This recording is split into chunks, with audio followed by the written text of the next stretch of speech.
Hi, everybody, and welcome back. Today is a story about what happened to some of the people who left Egypt with Moses after they crossed through the Red Sea that God had split so they could walk on dry land and get away from Pharaoh's army. And this part happens because they were out there on the other side of the sea for a long, long time trying to find a place to settle down.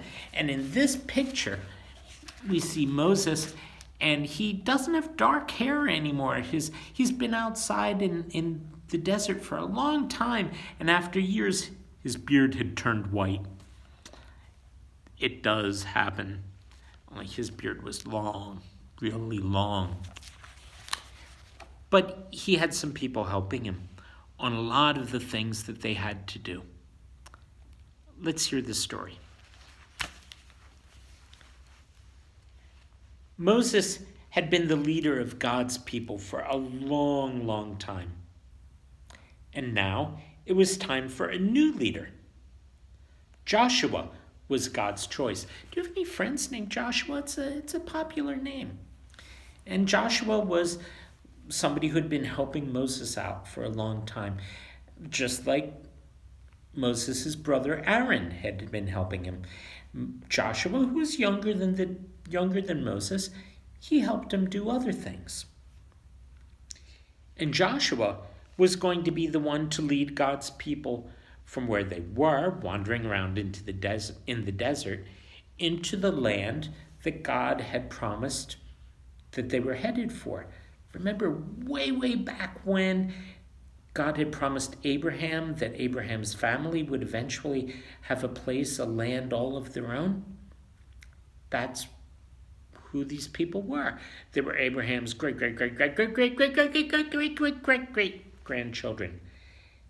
And here was Joshua, who was going to lead them to the land that they had been promised. God's people were camped just outside Canaan.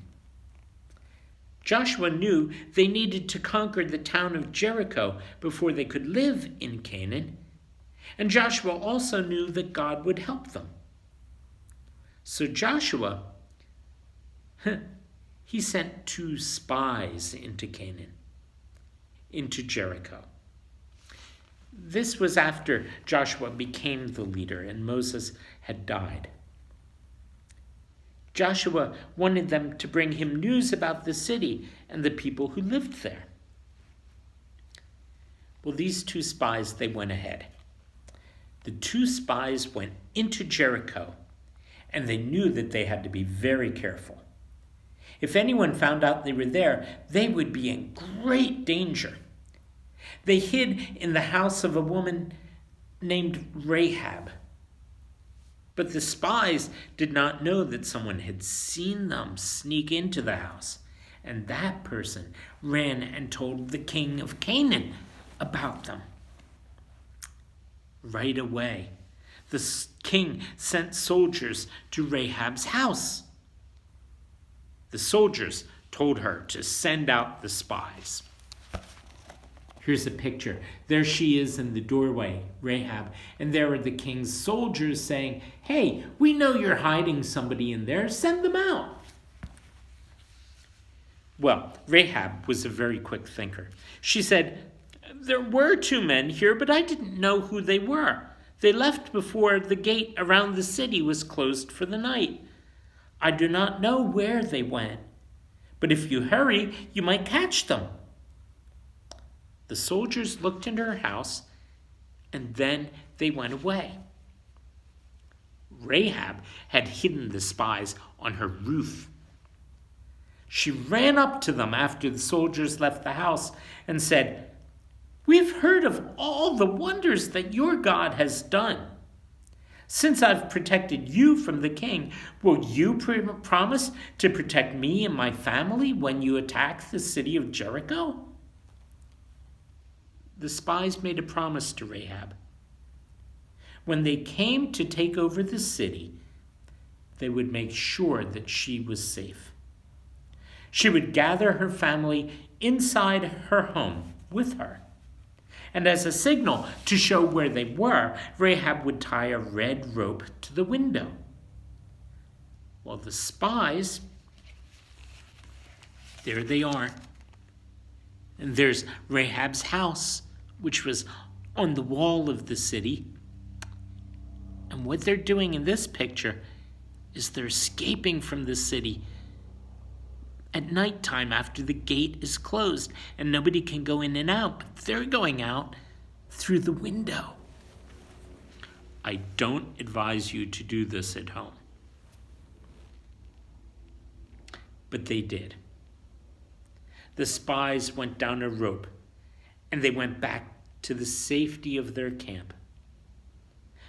Then they told Joshua that the people of Jericho were afraid of them and of their God. And Joshua knew that this was good news. That's where we're stopping the story today. People know about God. And if they know about God and know that God is with somebody or that that person is on God's side, then you don't need to be scared of those people.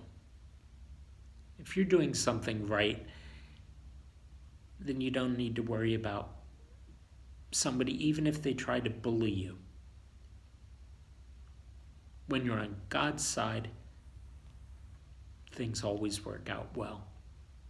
Eventually, it takes time, but they do work out well. And with that in mind, come back for the rest of the story tomorrow.